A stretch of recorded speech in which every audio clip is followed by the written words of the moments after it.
កាត់សក់កាត់សក់លោកអ្នកត្រូវការកាត់សក់ទេ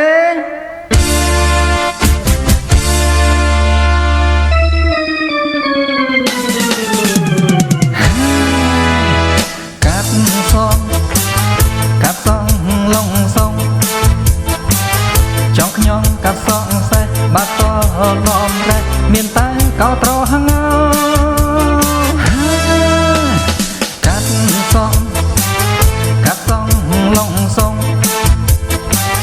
ចង់ជ្រងឬផ្កាថ្កូវខ្ញុំពេញកាត់លំរើតាមតែចិត្តប្រាថ្នា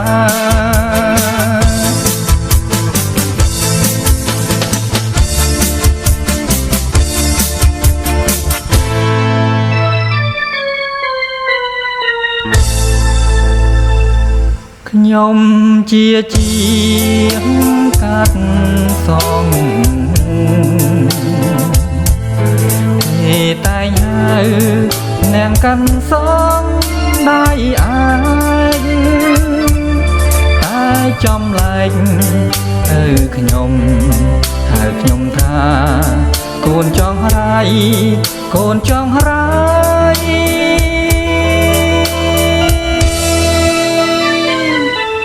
រៀនគ្មានបានកាវ័យរួងរាល់ថ្ងៃបានត្រឹមតែកាន់សងតែខ្ញុំត្រូវទ្រាំទៅទ្រាំរួននៅតាមកម្មវាសនា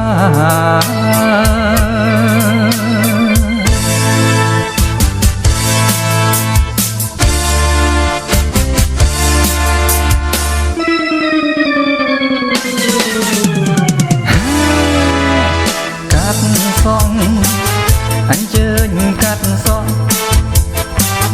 កុំនៅដំអងសក់វែងដល់ស្មាស្រីណាគេនឹងស្រឡាញ់កាត់សក់បើចង់ឲ្យស្រីខ្នាញ់កាត់សក់ទីទុយវិញកាត់សក់ទីទុយវិញទីទុយអ៊ីពើងពើងតើអស់លោកអ្នកចង់កាត់សក់ទីទុយទេ